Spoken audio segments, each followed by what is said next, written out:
Et salut, coucou, bienvenue tout le monde, c'est Florent, le Meeple Vert, pour la vidéo du jeudi soir, en live sur Twitch, accompagné de Loli et les Meeple. Coucou Loli, comment tu vas? Coucou Flo, ben écoute, ça va très bien et toi? Super. C'est la vidéo donc du jeudi soir où ensemble on va parler des sorties de la semaine, donc du vendredi 13. Est-ce que ça porte bonheur? Est-ce que ça porte malheur? Eh ben, vous choisissez. On va vous parler d'une petite sélection donc des jeux qui sortent demain. Euh, du bon, du truc un peu moins, disons qu'on a, enfin moi de mon côté, un petit peu moins accroché. Et ben on va en discuter ensemble. De toute façon, pas de problème. La majorité des jeux, enfin je pense que tous les jeux là, au moins moi j'y ai joué. Toi t'as quand même joué à pas mal de jeux aussi. Je vais essayer de pas monopoliser la conversation, comme d'habitude. Allez, on va commencer tout de suite avec un premier jeu qui sort demain. Et ce premier jeu, c'est Archipel. Archipel, je pense que tu y as joué aussi. Ah oui, bien sûr, oui, non, on y a joué pendant le festival, on y a joué à la maison. C'est vrai que c'est un jeu que tu sors facilement, donc c'est vrai que les parties s'enchaînent assez rapidement, c'est rapide, assez sympa à jouer, c'est de la pose de tuiles avec de l'optimisation, hein, comme pas mal de jeux, tu vois, ça me fait penser un peu à... j'ai retrouvé un peu les sensations d'un pyramido, tu vois, où c'est que C'est tu vas prendre... exactement la même sensation que j'ai eue Mais c'est ça. du jeu Pyramido. Même si il y a des petites nuances quand même.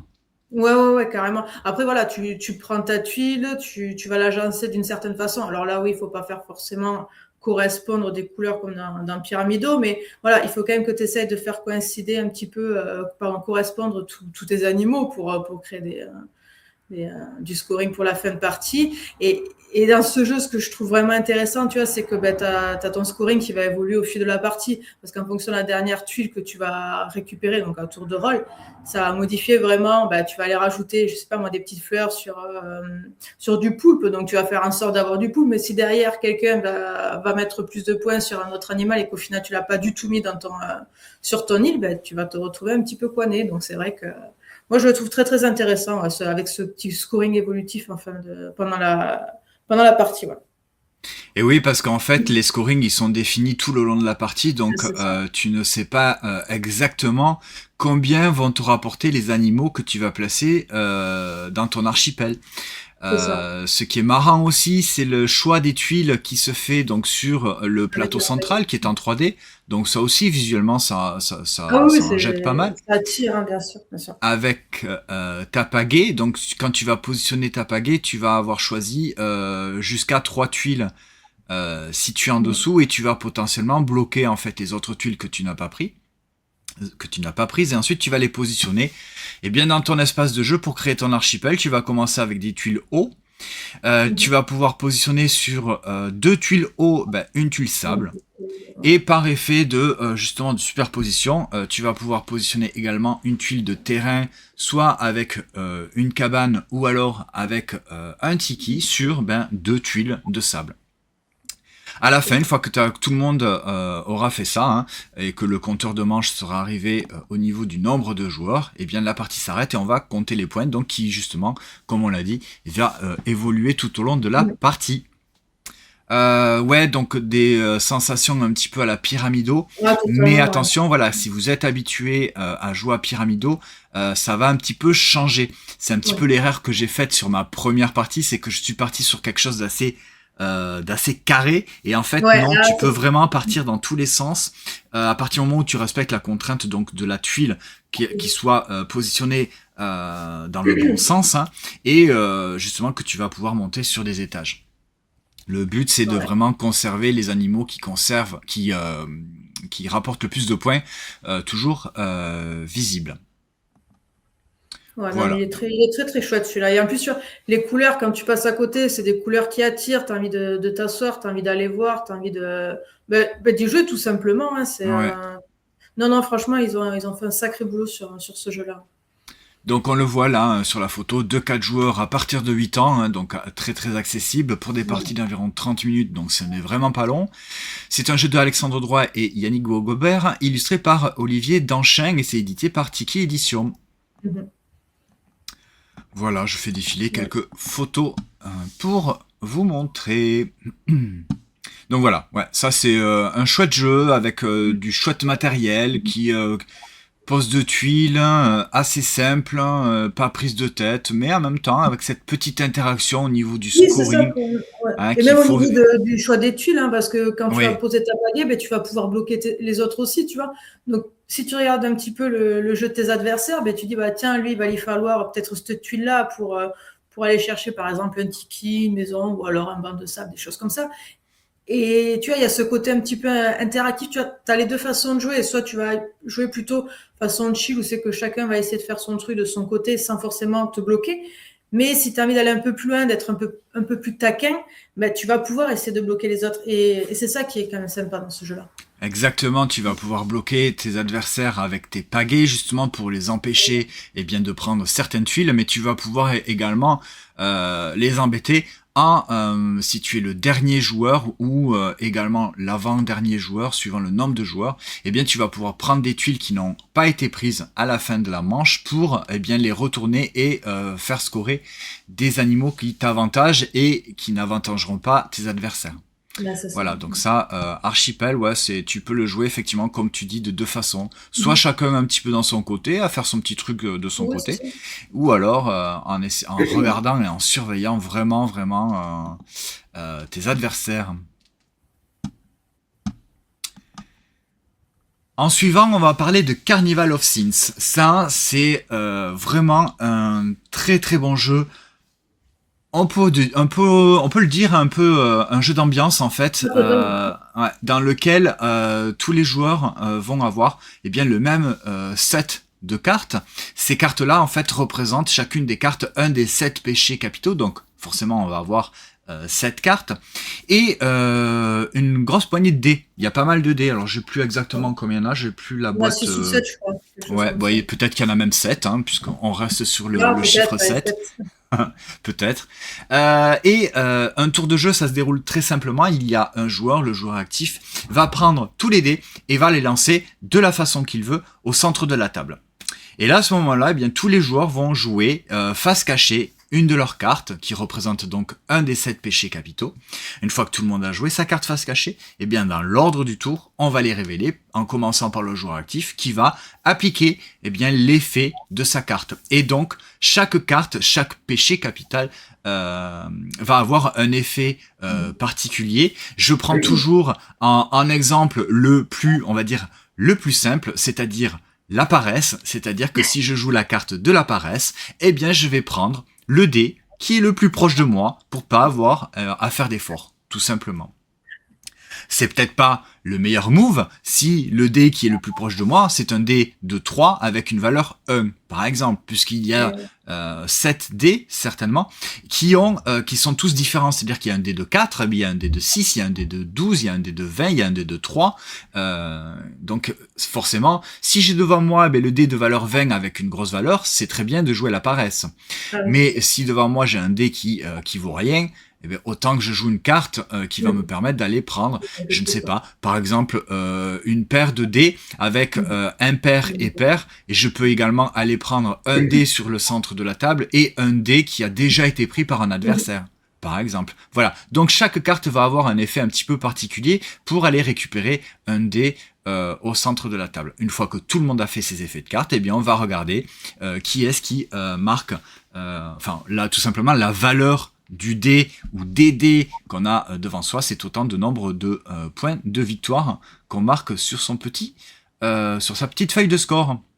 De 5 joueurs à partir de 10 ans, des parties d'environ 10 à 20 minutes. Ça se joue assez rapidement. Hein. C'est donc édité chez Actarus Édition.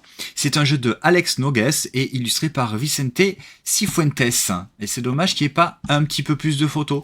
Parce que les illustrations, les cartes et les dés sont magnifiques en fait. Ce sont toutes des cartes et des dés noirs avec des dorures en fait. Hein, qui sont vraiment en relief et qui sont brillantes. Et les dés sont très très beaux aussi. Donc voilà, jeu d'ambiance avec énormément d'interactions et extrêmement simple à jouer. Je sais pas combien tu l'as joué, toi. Oh là, alors on n'y a pas joué à 2 en tout cas. Ben, tu vois, moi, je l'ai essayé à 2. Ouais. Et ben, tu as quand même des sensations, mais je pense que vraiment, pour l'apprécier, il faut que tu joues vraiment à plus. Parce que je te prends juste l'exemple de la colère, par exemple, tu vois, où c'est que tu vas prendre le dé, où c'est que tu vas aller le jeter là, pour essayer de virer un petit peu les autres dés, de changer de face. Ouais. À 2, c'est pas pareil, tu vois. Alors, ok, peut-être que ton adversaire a pris, on va dire, 2 dés là, par rapport à ses pouvoirs. Mais c'est pas pareil que si tu le joues à plusieurs, c'est que tu auras beaucoup plus de chance. Et je pense que ça peut être beaucoup plus taquin aussi à plusieurs. Donc, à 2, ça se joue, mais franchement, à choisir, je pense que ça va être beaucoup mieux à plusieurs, effectivement. Oui, voilà, clairement. C'est pour ça que j'ai dit en introduction du jeu que c'était pour moi un jeu d'ambiance en fait. Hein. Ah oui. Il se joue à plus nombreux, je pense. Ouais, je suis bien d'accord. J'en profite pour dire bonjour. Salut Tony, bienvenue. Salut Je Papillonne. J'espère que vous allez bien. Alors, gros live ce soir. Ouais, il y a quand même pas mal de sorties, effectivement. Et là, on en est au 2e jeu. Donc, on va peut-être pas non plus trop s'étaler, surtout sur les jeux qui nous ont peut-être un petit peu moins convaincus. Alors Tony, tu nous dis, voilà, je pense aussi, mais à 2, il doit être plus tactique. Et oui, parce qu'en fait, ce qu'on n'a pas dit, c'est-à-dire que tous les joueurs ont le même set de cartes, donc des 7 péchés capitaux.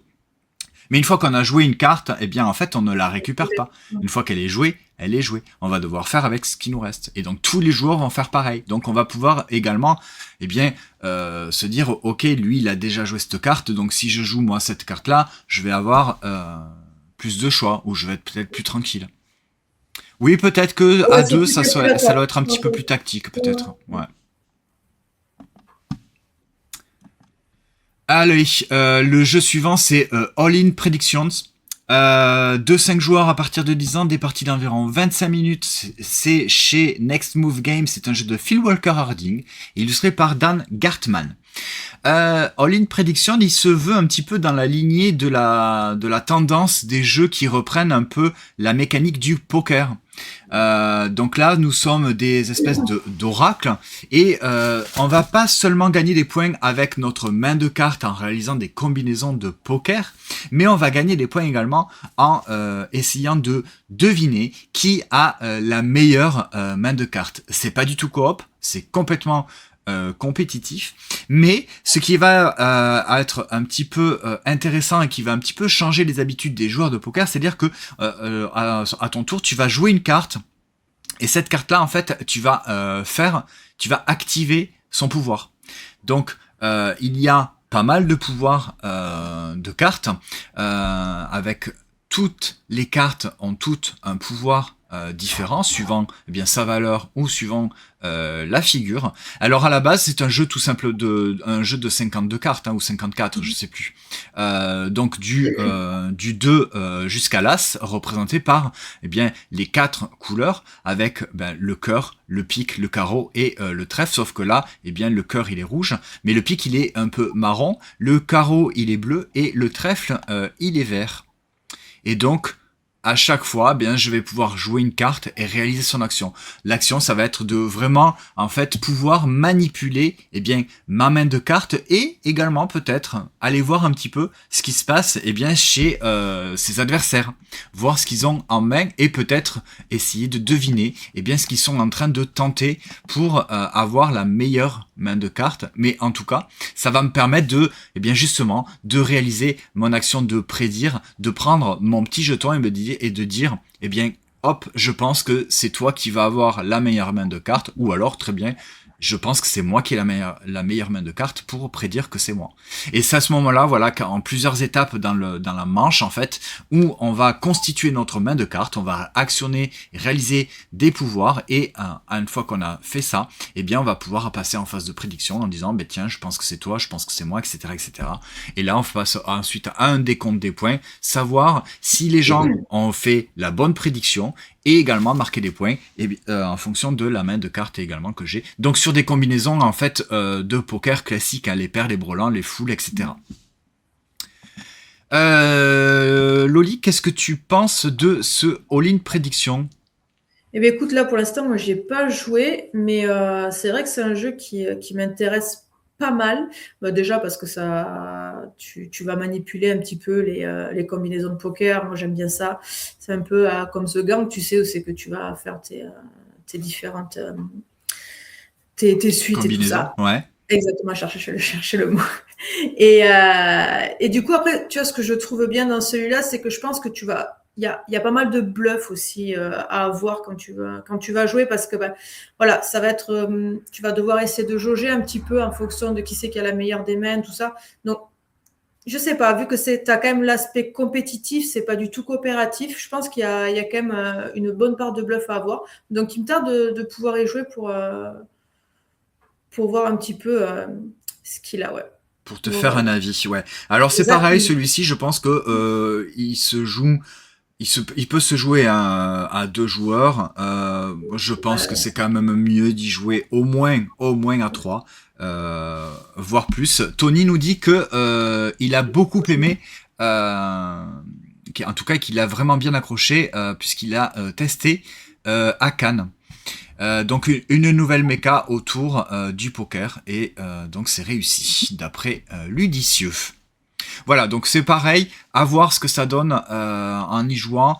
On l'a pas tenté pour l'instant puisqu'on est que deux, donc je pense que effectivement c'est quand même un jeu qui se joue Plus mieux, intéressant. même jusqu'à 5, c'est certainement bien d'y jouer à 5 joueurs à partir de 10 ans. Voilà pour All In Prédiction. En suivant, on va partir en Arctique, expédition Arctique Borealis. Celui-ci, j'ai très très envie de le découvrir, déjà parce que c'est un très joli jeu. Les illustrations sont assez jolies. C'est édité par Lucky Duck Game. C'est même une création, Lucky Duck Game, qui a l'air quand même relativement assez, on va dire, accessible, même si c'est du 10+. Bon, pour jusque de 2 à 4 joueurs pour des parties d'environ 45 minutes. Donc, Lucky Duck Game, c'est un jeu avec, eh bien, Darius Mindur, qui est l'auteur du jeu, et, eh bien, ses illustrateurs et illustratrices, que je ne vais pas citer, puisque je ne suis pas capable de dire tous ces noms-là. Et c'est distribué en français par Néoludisme. Qu'est-ce qu'on va faire dans Borealis Expédition Arctique? Eh bien, on va faire des expéditions pour prendre des photos. On va prendre des photos des animaux qui peuplent l'Arctique, la banquise, etc. Et c'est un système qui a l'air relativement assez malin, puisque on le voit sur la mise en place, et on va avoir 9 personnages, et 9 personnages, on va avoir 3 spécialistes qui vont pouvoir prendre des photos, eh bien, sur de certains animaux. Par exemple, pour prendre en photo, eh bien, cette espèce de petit pingouin, je sais pas comment ça s'appelle, eh bien, il va me falloir, on le voit pas très très bien sur la photo, mais il va me falloir, par exemple, avoir, eh bien, 2 spécialistes de cette couleur, et je vais pouvoir jouer cette carte et la mettre, en fait, prise en photo, la mettre devant moi. À ce moment-là, ce qui est intéressant, c'est que les personnages que j'ai utilisés pour prendre cette photo, eh bien, ils vont se déplacer, soit à gauche, soit à droite. Et ils vont être disponibles soit pour une autre expédition, dans un autre, on va dire, pas continent, mais dans une autre partie de notre expédition, puisqu'il y a 3 terrains, on va dire, différents. Et donc, si eh bien je n'ai pas les bons personnages et les bons spécialistes qui sont dans ce terrain-là, je ne pourrai pas prendre de photos.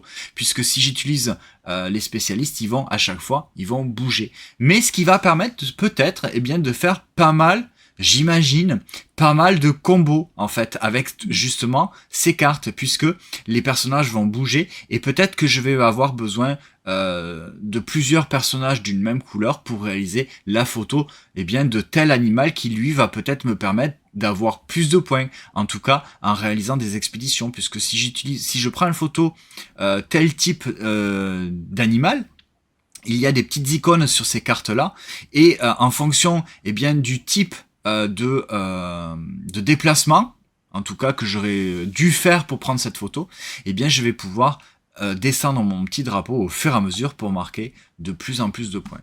Donc en fait voilà, c'est un espèce de jeu à vraiment, pour moi, de combo de cartes et alors c'est pas du placement d'ouvriers, mais vraiment le positionnement de chaque spécialiste pour prendre les photos va avoir une importance capitale pour vraiment faire ces combos et marquer le plus de points possible. Et je le trouve très très joli. Ouais. Je suis bien d'accord avec toi. Ouais. Bah pour le coup, tu vois, moi, c'est vraiment le côté combo qui m'intéresse. J'aime beaucoup les jeux à combo. Donc, à voir si ça se passe bien, s'il y a quand même assez de profondeur dans le jeu, ou si c'est... Voilà, après, j'ai une petite appréhension, tu vas me dire, est-ce que, voilà, il est plutôt familial, il est plutôt initié, vraiment, s'il y a de la rejouabilité sur ce type de jeu-là. Donc j'en attends pas mal, effectivement. Alors, c'est quand même du 10+, hein, donc c'est pas non plus... c'est pas très très familial, je pense. Hein. Il doit y avoir quand même pas mal de réflexions à avoir justement par rapport à telle carte, à quel moment je joue cette carte et à quel où je la joue et quel spécialiste je vais utiliser. Je pense que c'est pas si accessible que ça, de par en tout cas la stratégie et la réalisation des combos de cartes. Mais ça me va très bien. Salut même Ludomote, bienvenue. Coucou, j'espère que tu vas bien. Alors Tony nous dit qu'il va certainement y jouer ce week-end à Borealis. Donc écoute, tu nous diras si tu arrives à y jouer, si tu arrives à ranger si tu arrives à ranger ta ludothèque et à trouver un petit coin de table pour pouvoir jouer. Ok. Donc ça, voilà, eh bien, Borealis sort demain aux alentours d'une 30aine d'euros. Et on a dit tout ça. Voilà pour Borealis. 4 tricks pour le prochain jeu. C'est une nouvelle gamme de jeux qui sort chez Helvétique dans la gamme de jeux Easy to Go. Alors si, je l'ai là. C'est tout petit. C'est vraiment... Ouais, c'est tout petit. C'est leur nouvelle gamme, donc qui s'appelle Easy to Go. Il y en a 2. Il y a 4 tricks et Top Drop. Donc on va commencer par vous parler donc de 4 tricks. Comme son titre l'indique, c'est un jeu de pli. Parce que trick, c'est le jeu de pli en fait. Hein. Enfin, j'espère. Je pense que je ne dis pas de bêtises. Et on va faire des plis en fait avec des chats. Et comme on est des chats, eh bien on aime bien collectionner des jouets. Et c'est ça qui est très malin dans ce jeu, puisque c'est un jeu de pli. On n'est pas obligé de suivre à la couleur en fait. Quand tu vas jouer une carte, tu n'es pas obligé de suivre à la couleur. Tu joues ce que tu veux. Et le gagnant du pli, eh bien, il va remporter toutes les cartes pour en faire des collections. On va devoir faire des collections des 5 couleurs qui sont dans le jeu. C'est tout autant en fait de jouets, puisque chaque couleur représente un jouet. Mais attention, il y a un truc qui est super malin, et là, c'est vraiment la grosse interaction du jeu. C'est que si tu as plus de 3 cartes de la même couleur, c'est-à-dire 3 jouets, plus de 3 jouets identiques, eh bien paf, ta collection, elle saute, et elles sont distribuées aux autres joueurs. Donc tu vas vouloir essayer de remporter les plis. Mais si un joueur il te met une couleur qu'il te faut pas, Si tu remportes le pli, eh bien ça te fait casser ta collection. Du coup, Ah. les cartes que tu as, eh bien elles vont être dispatchées sur les autres joueurs. Et c'est ça qui est malin en fait. Et on y a joué, alors ça se joue normalement à partir de 3. On y a joué à 2 avec un joueur fictif, puisque tu n'es pas obligé de suivre à la couleur. Ça a plutôt bien marché. C'est vraiment... voilà, c'est du jeu de pli, donc forcément moi j'aime beaucoup les jeux de pli.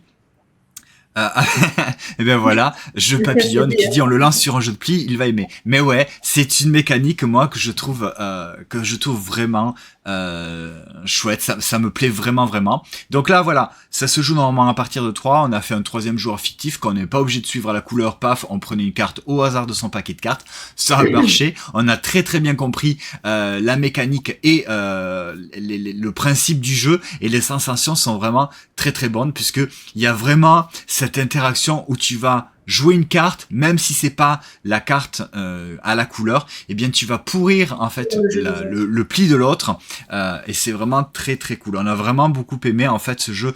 Alors j'ai hâte de pouvoir y jouer bien à 3 voire à 4, voir ce que ça donne avec bien des vrais joueurs.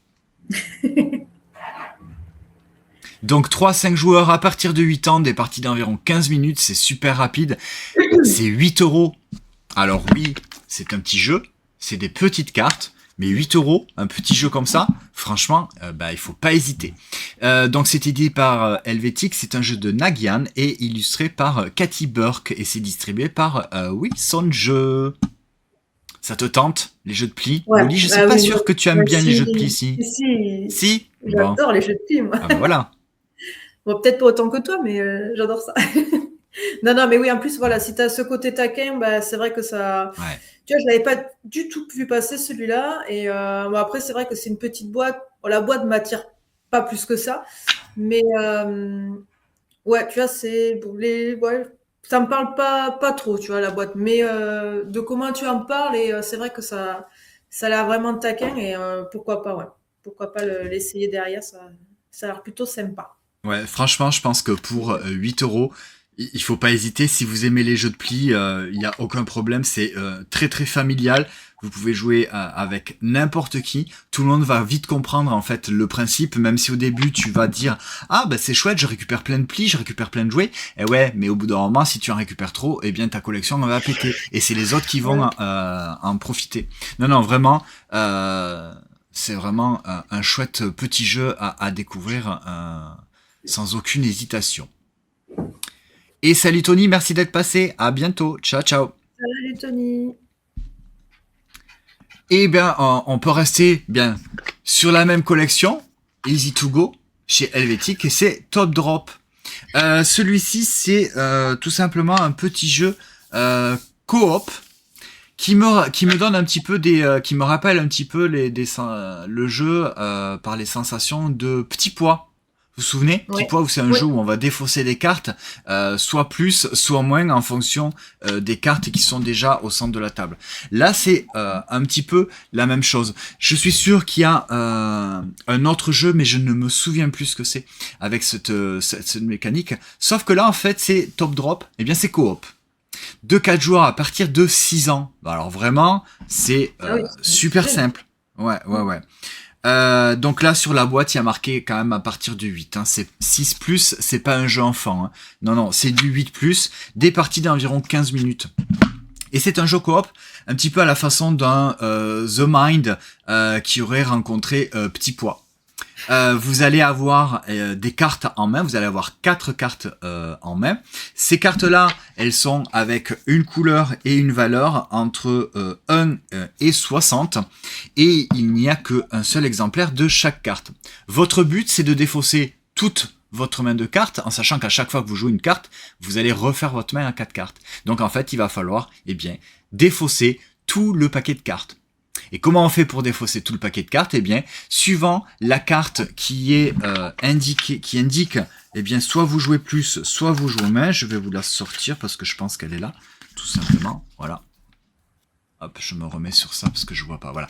Donc soit vous avez cette carte-là, vous allez devoir jouer des cartes de valeur supérieure à celle qui est au centre de la table, ou alors, paf, la carte down. Vous allez devoir jouer des cartes de valeur inférieure à celle qui est sur le paquet. Donc si par exemple j'ai un 18 et que je dois jouer une carte up, eh bien je dois tout simplement jouer une carte de valeur supérieure à 18. Jusque là, il n'y a rien d'exceptionnel, c'est simple. Mais seulement attention, vous allez pouvoir en fait vous bloquer, parce que si par exemple c'est le 18, encore une fois avec mon exemple, et que je dois jouer une carte down, si j'ai pas sur mes 4 cartes, je n'ai que 4 cartes, si j'ai pas de carte de valeur inférieure à 18, si je n'ai pas droit à un joker, la partie est perdue. Alors, rassurez-vous, il y a quand même dans le jeu pas mal de jokers qui sont disponibles. Suivant le nombre de joueurs, on en met plus ou moins. Ces jokers vont nous permettre de changer cette carte de côté, soit en passant up ou en down, etc. Ça va me permettre également une carte que j'aime bien. Je pense qu'on l'a pas assez utilisée. C'est cette carte-là qui va me permettre, si par exemple j'ai un 18 et que je dois jouer inférieur, mais que je n'ai pas, je peux utiliser ce joker en jouant une carte de la même couleur, tout simplement, et sans respecter la contrainte de plus ou moins. Donc, ça peut être intéressant. Si je fais un exemple, est-ce que je vais y arriver ou pas? Bon, là, voilà. Mais je pourrais jouer par exemple mon 27 sur le 18. Paf, même si ça correspond pas à la contrainte de down, mais j'ai utilisé ce joker-là qui va me permettre en fait de m'en sortir plus facilement. Donc, évidemment, c'est un jeu coop, on n'a pas le droit de parler, on n'a pas le droit de dire « Ah, tiens, mais moi j'ai ça, joue pas ça parce que sinon il y a ça, etc. etc. » Voilà. Donc, il y a plein de jokers, par exemple celle-ci. Je passe mon tour, hein, vas-y, continue de jouer, fais-toi plaisir. Donc, il y a la carte, qui va me permettre de changer, soit le up, soit le down. Et il y a également cette carte-là, la carte girafe. Me demandez pas pourquoi une carte girafe, c'est comme ça. Là, en fait, ça représente n'importe lequel des jokers. Donc voilà, c'est tout con, c'est tout simple, ça marche plutôt bien. Je suis pas spécialement fan de ce genre de jeu, mais voilà, encore une fois, on est sur la gamme Easy to Go de Helvétique, et avec un petit prix à 8 €, ça marche plutôt pas mal. Hop, n'hésitez pas à marquer dans les commentaires si vous avez des avis, soit ça parce que ça vous donne envie, soit parce que ça vous donne pas envie, soit parce que vous y avez déjà joué ou pas. Loli, toi, qu'est-ce que t'en penses? Là, tu vois, pour le coup, celui-là m'attire pas plus que ça. Tu vois, je préférerais largement jouer au premier que tu as présenté.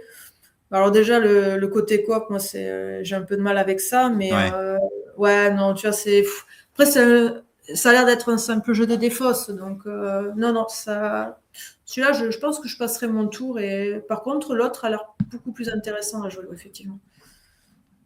Oui.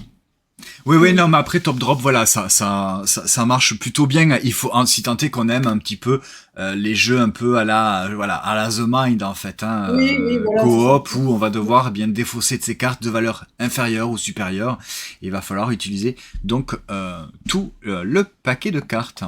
Donc Top Drop de 4 joueurs à partir de 8 ans, des parties d'environ 15 minutes. C'est chez Helvétique, toujours avec un jeu de Marco Rava, Simona Greco, et illustré par Cathy Burke et Lucie Mora, et toujours distribué en français par Wilson Jeux.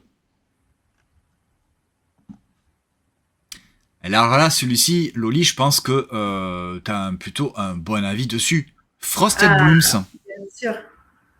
Alors, dans Frost and Blooms, alors en fait, c'est un jeu de polyomino et de pose de polyomino, d'objectifs communs, et ensuite, donc voilà, ça va être un système où c'est qu'en fait, je sais plus dans quel jeu c'est que tu tournes autour d'un plateau comme ça, tu vas aller chercher, mais un peu à la patchwork, tu vois, c'est que tu vas tourner, et la tuile mettons, si tu prends ta première tuile, tu vas pas payer un coût, mais par contre, les tuiles qui vont arriver par la suite, forcément, auront un coût plus élevé par rapport à la tuile gratuite. Donc, tu vas récupérer une tuile, et ensuite, tu vas venir la placer sur ton terrain à toi pour former un jardin. Et donc, il va falloir essayer de faire agencer les fleurs entre elles parce qu'à chaque tour, du coup, tu vas jouer une tuile, mais tu vas aussi jouer une carte paysage qui va te faire marquer des points en fonction de la tuile que tu vas placer. Et le petit twist que je trouve hyper intéressant dans ce jeu, c'est que tu vas chercher à créer des espaces vides pour venir placer tes infrastructures, donc soit du moulin, soit des granges, soit des jardiniers. Et bien, mine de rien, c'est pas si facile que ça, parce que d'un côté, tu as envie de faire un petit peu tes collections de fleurs pour marquer vachement de points avec tes cartes paysages, mais derrière, les trous, je crois qu'on a fait 3 parties, sur les 3 parties, j'ai dû arriver à placer peut-être un moulin, parce qu'arriver déjà à placer... C'est tout? Ah ouais, non, mais je suis vraiment pas bonne là-dessus. J'avais Orlan qui me plantait je sais pas combien de moulins, c'était impressionnant. Mais moi, tu vois, j'avais plus le côté où c'est que je voulais scorer sur le moment, tu vois, avec mes cartes. Mais par contre, je me suis fait avoir parce qu'à la fin, plus tu places de moulins, plus tu vas marquer 2 points, plus tu places de granges, plus tu vas marquer 2 points. Alors même, certes, tu vas chercher tes objectifs pendant la partie, mais il faut quand même penser à tout. Donc, il faut penser et à tes cartes paysages et aux objectifs communs et aux infrastructures. Mais je trouve vraiment très bien. Et après, voilà, il n'y a pas trop ce côté, on va dire, taquin interactif seulement au niveau de la prise des objectifs, parce que forcément, tu prends un objectif, il est plus disponible pour l'autre, donc il y a un petit peu cette course à ce niveau-là, mais c'est pas gênant, tu vois, je trouve pas gênant parce que c'est quand même de l'optimisation que tu vas faire, et moi j'aime beaucoup les jeux à optimisation, c'est que tu vas essayer de trouver la meilleure forme pour essayer de scorer au maximum et tout, non, mais je trouve très très bien ce jeu, très chill, très très beau, le matériel est très quali, franchement, tous les jetons, les moulins, tout ça, c'est vraiment très agréable à manipuler. Et même ces tuiles qui sont recto-verso, donc tu vas pouvoir les moduler un petit peu comme tu veux, les placer, tout. Je trouve vraiment très très bien ce jeu. Ouais, et c'est vrai que moi j'aime beaucoup les jeux de Polyomino également, et celui-ci il vient un petit peu te bousculer, on va dire, dans tes habitudes, parce que tu as envie de faire quelque chose de très carré, c'est-à-dire de tout regrouper, un petit peu comme dans Planet Unknown, où tu vois, t'as les formes de Polyomino qui sont un petit peu biscornues, et t'as envie de vraiment tout emboîter pour que vraiment ça fasse des zones entières, alors que là en fait dans Frosted Blooms, eh bien justement c'est l'inverse, puisque tu vas devoir faire des trous pour y positionner soit un jardinier, soit une grange, soit un moulin, qui eux vont te rapporter beaucoup de points à la fin de la partie. Et ce qui est intéressant aussi, c'est le scoring tout au long de la partie, avec justement tes cartes que tu as en main, que tu vas tu vas donc choisir une tuile un petit peu à la façon d'un patchwork, effectivement, et tu vas donc la positionner et tu vas jouer une carte, et cette carte-là va te définir ton scoring immédiat. C'est-à-dire que tu peux avoir une carte qui te dit, ben voilà, sur cette tuile-là, vous allez marquer en fait le nombre de tulipes orange plus le nombre de rivières ou d'étendues d'eau, on va dire. Donc 1 point par tulipe orange et 1 point par emplacement d'eau. Donc évidemment, il va falloir que cette tuile elle fasse une zone avec les tuiles précédemment positionnées pour avoir le plus de points possible. C'est pas obligatoire, mais enfin c'est plus quand même judicieux. Et il y a des cartes aussi qui te font par exemple marquer, eh bien vous marquez 2 points par tulipe de telle ou couleur sur la zone que vous venez en tout cas d'agrandir avec la tuile que vous avez choisie. Moi j'ai trouvé quand même qu'il y avait une petite interaction, en tout cas une espèce de petite tension, un petit peu à la façon effectivement d'un patchwork, c'est-à-dire que tu te dis, ah ouais, la tuile qui est là-bas, là, qui va arriver, si je la prends, j'avais arrivé à faire ça, ça va être pas mal. Et tu te dis, pourvu que mon adversaire, eh bien, ne la prenne pas et qu'il me la laisse. Voilà, ou qui ne dépasse pas la tuile, parce que sinon je pourrais pas la récupérer, ou il va falloir que j'attende un tour complet, puisque tu peux choisir en fait la tuile que tu veux. T'es pas obligé, comme dans le patchwork, d'aller jusqu'à maximum 3. Tu peux aller où tu veux. Seulement, tu vas devoir payer des pièces. Et des pièces, t'en as pas c'est pas évident d'avoir les pièces. Hein. Franchement, au début, tu démarres soit avec une ou deux. Ouais. Et donc, pour peu que tu vas chercher juste une tuile après, t'as plus rien. Donc, c'est vrai que ça... Les pièces, tu les as en fait avec les jardiniers. Les jardiniers, tu les as avec quand tu crées en fait un trou d'un seul emplacement. Et le jardinier, bon, t'as pas trop envie parce que bon, il te rapportera quand même que 3 points à la fin de la partie, mais il te donne une pièce qui te permet peut-être de t'en sortir par la suite. Ouais. Alors, la partie qu'on a faite avec Anto des Jeux des Livres, lui, il a de suite capté le truc, c'est-à-dire que et pourtant c'est du Polyomino, il est pas super doué au Polyomino. Non mais lui-même il le dira. Je sais peut-être même qu'il a déjà dit. Il a de suite capté et il a réussi à faire il y avait un objectif d'avoir 3 moulins. Eh bien, il a fait les 3. Donc, il a eu, paf, les points à la fin de la partie. Sauf que moi, je suis plus parti sur le Polyomino à la façon d'un peu d'un Tetris, d'un patchwork, justement, de bien tout agencer pour pas qu'il y ait de trous, justement. Donc, j'ai quand même fait pas mal tout le long de la partie. Je l'ai toujours devancé puisque je faisais du scoring immédiat avec mes cartes et mes zones de trucs. Mais lui, à la fin, il a marqué vachement de points, justement, avec les moulins et avec ses objectifs. Ouais. Non, mais il est bien parce que tu vois, tu as plusieurs axes, tu vas pas te focaliser que sur un seul truc. Donc, c'est ça qui est chouette aussi. Ouais. Exactement. Bon, j'aurais pu vous montrer quelques photos, par exemple. Mais c'est vraiment un jeu de Polyomino qui vient, comme je l'ai dit, un petit peu bousculer les habitudes dans ce genre-là. Alors déjà par les formes des Polyomino, qui sont un petit peu différentes de ce qu'on a l'habitude de voir. À part si vous êtes un petit peu adepte de Planet Unknown, les formes ne vont pas. Ne vont pas trop vous perturber. Donc là, vous voyez, le joueur-joueuse, il y a un trou au milieu, il a mis un petit jardinier, il a gagné une pièce. Par exemple, voilà les types de cartes qu'on a en main qu'on va pouvoir jouer à son tour de jeu, une fois qu'on aura positionné notre tuile. Et une fois que la carte elle est jouée, eh bien on ne pourra plus la récupérer. C'est-à-dire qu'en fait, c'est le contour de tour, en fait, le contour de jeu. Voilà, donc ça c'est plutôt intéressant. Un 4 joueurs à partir de 8 ans, des parties d'environ d'une trentaine de minutes. C'est un jeu de Bruno Catala et Ludovic Maublanc. Déjà, c'est quand même 2 auteurs qu'on connaît et qu'on aime bien. Et c'est illustré par Pierre Bernard et Simon Hahn. Et c'est un jeu chez Synapse Games. Cette année, Synapse, même depuis quelques temps, ils nous régalent quand même. Parce que même avec leurs jeux précédents, je pense notamment à Postcard. Et Pyramido, dont on vient de parler également. Ouais, j'aime beaucoup ce qu'ils font, Synapse. Et le prochain, les 2 prochains, Chimarium et Circadia. Là, Synapse, il nous régale, pas mal, ouais. Et là, je suis en train de voir 28 € le jeu, c'est quand même pas déconnant pour un jeu comme ça. Franchement, le matos qu'il y a à l'intérieur, c'est et oui, parce que et ce qu'on voit pas sur les tuiles, c'est qu'il y a toujours sur toutes les tulipes, eh bien, il y a une espèce de petit liseré un petit peu brillant, comme s'il y avait un petit peu des paillettes. Ouais. Puisque c'est en fait les tulipes qui sont un petit peu sous la givre en Hollande. Ouais. Donc c'est un très joli rendu et c'est très joli. Moi franchement je trouve ça très très bien. Ouais, il est très bien. Alors je regarde un petit peu en attendant vos commentaires parce que je vois pas tout. Ouais, donc c'est pas évident en fait de faire exprès des trous dans notre paysage pour mettre ces petits bâtiments qui vont nous faire marquer des points. Donc voilà, Anto nous dit c'est pas si compliqué au final. Et ouais, mais il y a quand même le fait que tu veuilles marquer des points avec tes cartes. Bien sûr. Et ouais. C'est un peu tiraillé entre faire des trous ou marquer des points immédiats. Voilà, pour l'expérience que j'en ai eue, il faut pas hésiter parce que c'est ce qui va vous marquer des points le plus à la fin de la partie. Même si tout au long de la partie, j'avais toujours au moins 20 points de plus que Kanto.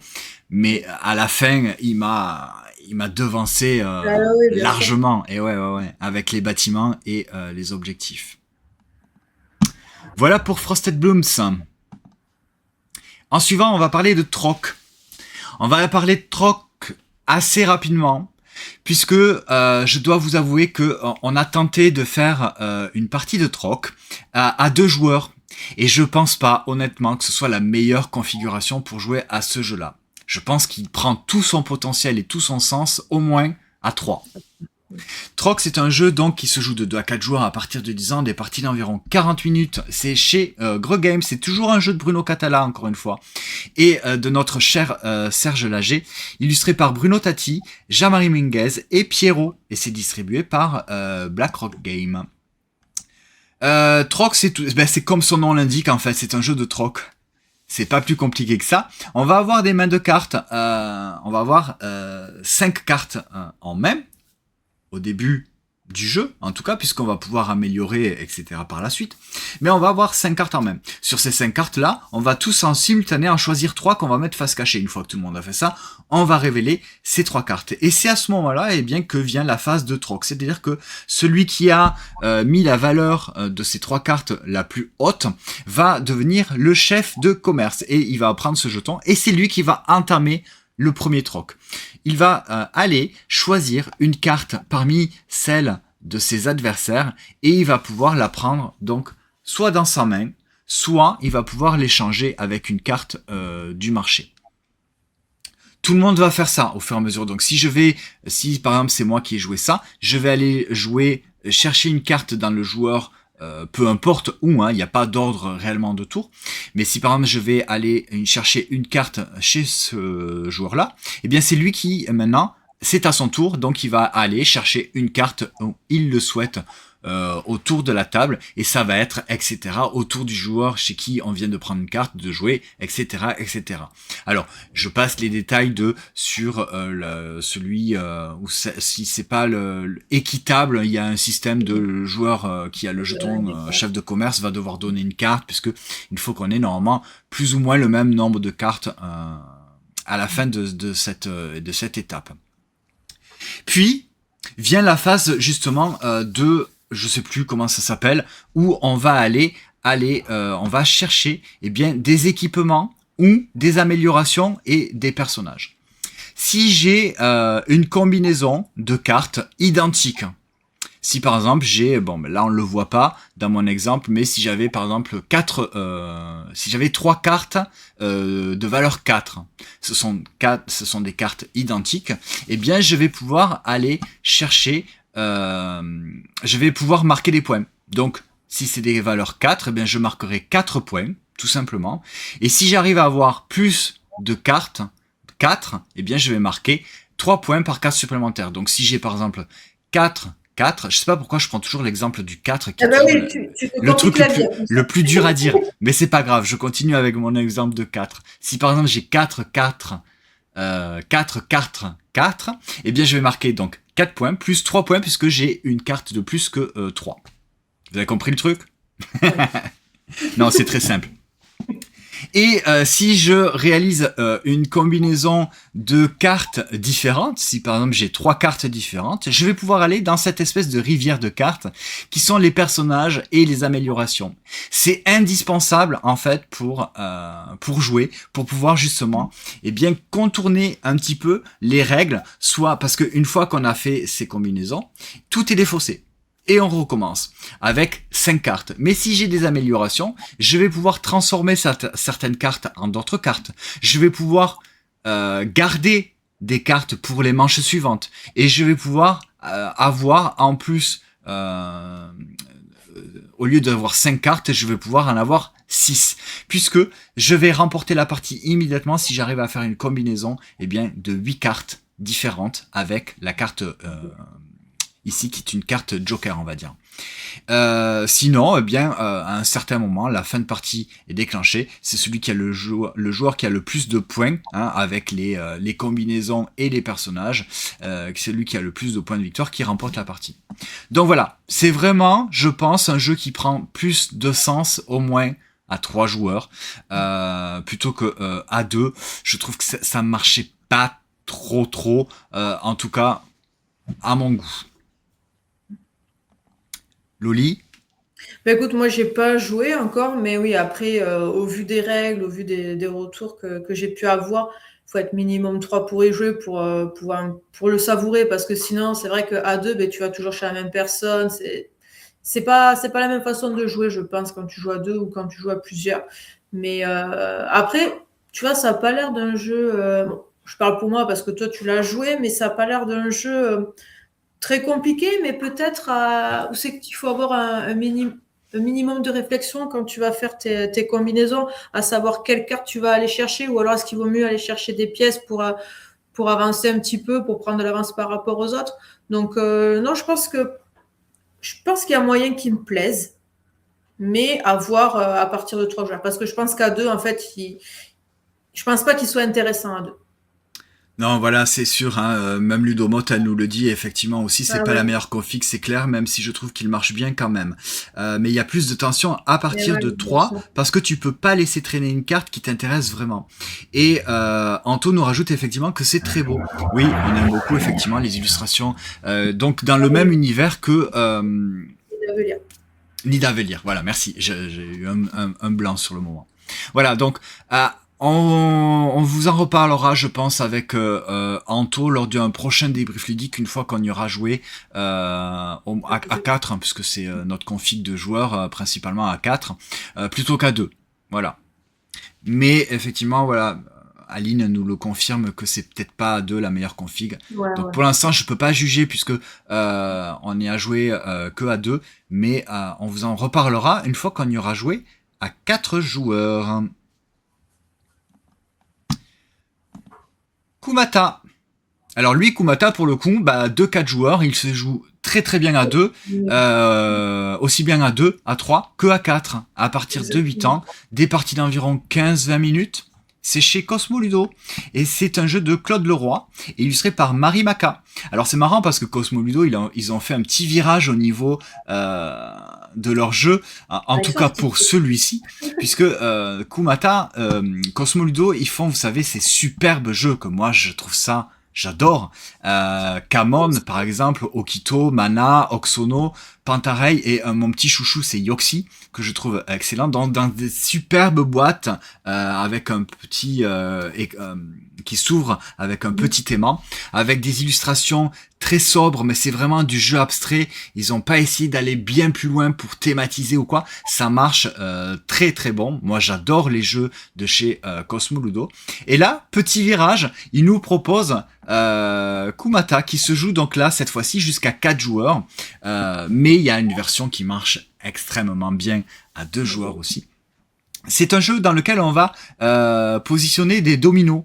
On va dire que c'est assez simple au niveau de la mécanique, mais ces dominos-là, donc là c'est une config à 2 joueurs par exemple, mais ces dominos on va pouvoir bien se les faire recouvrir par son adversaire à partir du moment où c'est la même valeur. Et le but, c'est tout simplement d'avoir à la fin de la partie, bien le plus de points. Les points, ce sont les valeurs visibles à la fin de la partie. Donc là, c'est une config à 4 joueurs qui chacun va avoir bien sa propre couleur. Donc là, je pourrais, si c'est à mon tour de jeu, jouer une carte. Alors, si par exemple je suis le joueur jaune, je vais pouvoir mettre mon 3-1. Je vais pouvoir le mettre ici. Je vais recouvrir le 3 du violet et le 1 du rouge. Pim, le violet il perd 3 points et le rouge il perd 1 point. Et moi je marquerai 3 points et 1 point. Si c'est toujours visible à la fin de la Ouais. partie, puisque le joueur suivant il va faire de la même chose, etc. Donc on va faire un petit peu au fur et à mesure des étages. Il va falloir réfléchir un petit peu à ce qu'on va essayer de garder, ce qu'on va essayer de recouvrir. Si, attends, lui, il a mis sa valeur 3-3 ou 4-4 même, puisque ça va jusqu'à 4, on va pas le laisser, on va essayer de le recouvrir pour pas lui faire marquer des points. Et puis il y a ces petits jetons aussi qui sont super malins, parce que si je place mon jeton après avoir positionné une de mes tuiles, par exemple mon 4-4 là que j'ai, si j'arrive à le mettre quelque part, donc là dans mon exemple, je ne le vois pas, si je pourrais très bien le mettre Il est en bas, ici. là, sinon, après, Voilà. tu peux... Bon, c'est dommage parce que je recouvrais mon propre 4, mais Eh ouais. voilà. Donc là, je peux pas le mettre parce qu'il n'y a pas un 4, mais bon, admettons, j'arrive à le mettre, je vais mettre mon jeton 4, je vais mettre mon jeton de mon animal totem sur mon domino. C'est-à-dire que là, cette tuile-là ne pourra pas être recouverte. Il faut que je fasse attention parce que là, le joueur qui joue cette couleur-là, le 4, c'est idéal qu'il le mette là, lui, parce qu'il Ben, bien recouvrira sûr. une tuile à sa couleur qui n'a pas de valeur, donc on peut, mais il recouvrira mon 4 rose, par exemple. Donc là, ça serait, si c'était à lui de jouer, je pense que ça serait un bon coup à faire. Ah ben tiens, mon 4 rose, je pourrais le mettre là, par exemple, tu vois. À partir du moment où il recouvre 2 tuiles différentes et que ça repose sur 2 tuiles, hein, qu'il n'y ait pas de vide et que ça repose pas sur une seule et même tuile. Ouais, ça reste un jeu abstrait, comme Claude Leroy sait le faire, hein, puisqu'il y a beaucoup de jeux de Claude Leroy dans leur gamme. Mais là, voilà, euh, ils m'ont expliqué, Cosmoludo, que c'était pour un petit peu démocratiser le jeu abstrait, pour amener un petit peu d'autres joueurs qui seraient intéressés justement d'avoir fait de belles illustrations et avec une thématique un petit peu sympa et en tout cas très attirante au niveau de la direction artistique. Ouais. Loli, tu as joué à Kumata? Oui, oui, oui, bien sûr. Mais tu vois, moi, les jeux de Cosmo, je m'étais pas forcément intéressée parce que moi, c'est le côté abstrait que j'ai vraiment du mal dans leurs jeux. Après, voilà, moi, j'aime bien les jeux qui sont thématisés avec de belles couleurs, tu vois, qui sont un peu flashy, voilà, qui attirent. Et c'est vrai que pour leur gamme de base, j'étais pas forcément attirée. Et bien, celui-là, alors déjà, il est hyper chouette, il est vraiment très très sympa. Et je pense qu'ils ont fait ça a été une bonne idée, tu vois, de rajouter ces couleurs-là, parce que ben, tu as le côté, comme tu disais, il fallait un petit peu démocratiser le jeu abstrait, entre guillemets. Et là, je pense que ça a été un bon choix de leur part de faire ça, parce que du coup, ben, tu vas t'y intéresser un peu plus que si c'était un jeu où c'est que tu n'avais pas forcément de thème, où c'est que tu avais des tuiles en noir et blanc, tu vois, des choses comme ça. Mais à côté de ça, le jeu est très très sympa et mine de rien, il est pas si évident que ça. Et je trouve qu'il est aussi bien à 2 qu'à 4. Et moi, ce que j'ai beaucoup aimé, c'est Ouais. la variante. Je sais pas si vous avez joué à la variante, où c'est que vous jouez pas vraiment sur un carré comme ça, mais c'est que tu vas poser tes tuiles un petit peu, mais comme tu le souhaites en fait. Et je trouve qu'il est encore plus calculatoire quand tu vas venir jouer à la variante. Mais après, c'est vrai que c'est un jeu que tu sors facilement. En 20 minutes, tu as fini la partie, même pas 15 minutes. Et tu enchaînes les parties. Il est vraiment très, très chouette. Mm. Effectivement, oui. Maintenant que tu me le dis, j'ai vu que tu avais publié une story où justement tu avais fait Ouais, la variante, avec une partie avec une configuration un petit peu c'est ça. particulière plutôt que ce soit la mise en place de base carrée. Et je me suis dit tiens, c'est bizarre, je savais pas qu'on pouvait faire ça. Mais Et puis ouais, figure-toi que c'est Tony qui m'a aussi demandé, mais c'est quoi cette configuration-là? Vous n'avez pas lu les règles jusqu'au bout, les garçons. non, on n'a pas lu les règles en fait. Mais ouais, c'est une variante. En fait, c'est toi qui agence vraiment ton truc comme tu le veux. Et tu verras, tu l'essaieras comme ça. Et je trouve que c'est beaucoup plus calculatoire parce que là, tu vois, tu as quand même accès à beaucoup de tuiles, alors que quand tu fais ta disposition un petit peu à ton choix, les choses se restreignent et tu verras, c'est beaucoup plus calculatoire. Ok, mais tu l'as fait au fur et à mesure ou tu l'as fait en tout début de partie?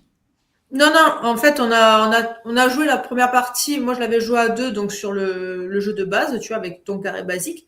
Et après, j'ai dit, vas-y, moi, j'ai envie de tenter la variante pour voir ce que ça donne. Et en fait, ben, je trouve que c'est plus intéressant de jouer qu'avec la variante. Après, c'est un choix personnel, c'est un avis Ouais. personnel, mais Mais en fait, au niveau de la mise en place, c'est en toi fait, qui tu le ouais, c'est fais toi ou qui alors c'est décides, en vraiment au fait. fur et à mesure que tu vas jouer Non, que non, non, non. C'est toi qui vas décider. En fait, tu vois, les tuiles de base, comme quand tu poses ton carré, là, quand tu fais ton carré, ouais. c'est juste qu'il faut que tu fasses coïncider juste un côté avec un autre. Ok. Tu vois, et après, donc, tu agences ton truc comme tu veux. Mais ouais, il est vraiment sympa. Ouais. Ok, bah écoute, c'est du coup ça me donne vachement envie. C'est vrai qu'on n'a Ah pas ouais, lu les c'est règles super. jusqu'au bout puisqu'on avait déjà joué, donc les règles elles sont ultra simples en fait. Oui, bien Donc sûr. t'as pas, voilà, c'est très très accessible, c'est du 8 plus hein, donc et on n'est pas allé jusqu'au bout. Bah du coup ça me donne très très envie d'essayer Bah, tu me dis. cette variante, ouais. Voilà, donc Kumata, 2-4 joueurs. C'est vrai que normalement chez Cosmoldo, c'est des jeux abstraits qui se jouent à 2 joueurs. Ouais. Donc si vous aimez les jeux abstraits, en tout cas les jeux qui pourraient ressembler à Kumata, ils ont vraiment plein d'autres jeux, enfin plein, c'est surtout, alors pas Ouais, il y a la plein de. gamme des boîtes un petit peu marron comme ça, elles sont disponibles uniquement, je pense, sur leur site, ou alors peut-être pas forcément dans toutes les boutiques, mais en tout cas, voilà, je pense encore à Yoxi, qui est vraiment super, et ça je pense que vous pouvez le trouver dans toutes les boutiques sans aucun problème. Euh, Même si voilà la thématique, enfin le jeu abstrait comme ça vous bof, ben quand même ça vaut le coup de s'y intéresser parce que c'est quand même très très malin. J'aime beaucoup aussi celui-ci. Maintenant voilà, on va pas tous les faire, hein, mais ouais, ils ont, c'est en plus c'est très très qualitatif vraiment. Les Oui, oui, boîtes, après, le ouais. matériel, enfin tout est vraiment super bien édité. Donc voilà, ça peut Kumata, voilà, si ça peut vous ouvrir en tout cas la porte du jeu abstrait vers leur gamme, eh bien c'est très très bien et vous pouvez y aller les yeux fermés. Hop.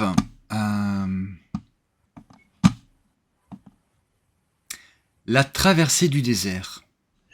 La réédition du célèbre jeu. Il y aurait Anto à côté de moi, il vous le prononcerait en allemand, de Rainer Knizia, illustré par Daniel Profiri et Yen Lee, ou Le. Et c'est chez Allplay, et c'est Asmodée qui nous distribue cette nouvelle édition en français, La traversée du dessert, non pas du désert, du dessert, oh non, je me mélange. Pas du dessert non plus. Je suis fatigué. Du désert, voilà.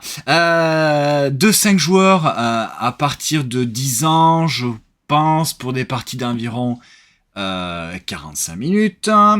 Bon, est-ce que tu as joué? Non, mais moi, il m'intéresse. Est-ce que tu as envie d'y jouer? Oui, tout à fait. Ok, alors moi j'ai joué, et là, je vais reprendre un petit peu ce que j'ai dit sur des jeux précédents. Je pense que c'est un jeu qui se joue au moins à 3 joueurs. À 2, c'est certainement pas, et j'espère que c'est pas la meilleure config. Hein. Voilà, ouais. Je pense que c'est mieux à partir de 3 joueurs. C'est tout simplement, en fait, on va avoir des chameaux et on va faire des caravanes à travers le désert pour marquer des points. À mon tour de jeu, je vais prendre 2 chameaux ou dromadaires, hein, comme vous voulez, hein, vous faites ce que vous voulez avec ça, et vous allez les positionner à partir de votre personnage. Alors attention, si vous êtes dyslexique. Oh là là, je commence à dire n'importe quoi. Dyslexique des couleurs. Daltonien. Voilà, merci. Daltonien. Vous risquez d'avoir beaucoup de mal avec ce jeu. Parce que en fait, il y a des couleurs de chameaux dromadaires, mais il y a également les couleurs de votre personnage. Et donc les dromadaires bleus, bah c'est pas les dromadaires du joueur bleu. Non, non.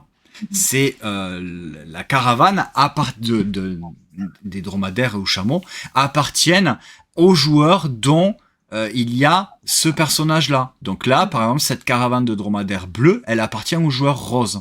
Cette caravane de dromadaires rouge appartient au joueur vert.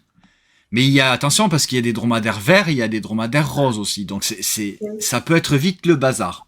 Bon, cela dit, comme je disais, je peux pas vous donner vraiment un avis définitif puisque on a fait une partie à 2 joueurs et à 2 joueurs, je suis pas convaincu du tout par le jeu. Même si ça se joue bien, on en a passé plus ou moins un bon moment, mais bof, sans plus. Voilà. Donc dans ce jeu-là, vous allez positionner vos dromadaires pour faire des caravanes, pour essayer en fait de fermer des zones pour marquer des points, pour arriver sur des oasis pour marquer des points, pour passer sur des points d'eau pour marquer des points, etc. Donc à 2 joueurs, il y a peut-être un peu moins d'interaction, on s'est pas vraiment gêné. Et le but, je pense vraiment dans ce jeu-là, c'est vraiment de faire une interaction pour aller vraiment embêter ses adversaires, pour pas qu'ils fassent une espèce de grande zone ou de faire des grandes lignes de dromadaires. À voir ce que ça donne à plus que 2. Ouais, mais tu vois, bon, pour le coup, c'est vraiment un jeu qui m'intéresse parce que tu vois, il fait vraiment penser à la mécanique de Catan un petit peu. Je sais que tu n'as pas joué à Catan, mais si tu veux, tu vas construire des villes. Donc, tu vas construire des routes et le but, ça va être d'étendre tes routes le plus loin possible en posant des villes et des villages. Mais c'est exactement ça. En fait, c'est un jeu interaction. C'est que tu peux y jouer qu'à partir de 3 et tu vas essayer d'emmerder les autres le plus possible pour leur éviter d'aller faire leur route et tout ça. Et là, je pense que tu vois, c'est un petit côté comme Catan où c'est que toi, tu vas essayer de ton côté de faire tes routes de caravane avec tes chameaux, mais d'un autre côté, il faut que tu essayes quand même d'aller bloquer un petit peu les autres pour leur éviter de faire ces zones-là, d'aller chercher des points d'eau, d'aller chercher les oasis. Donc, ouais. Non, je pense que à 3-4, il pourrait être vraiment intéressant celui-là, effectivement.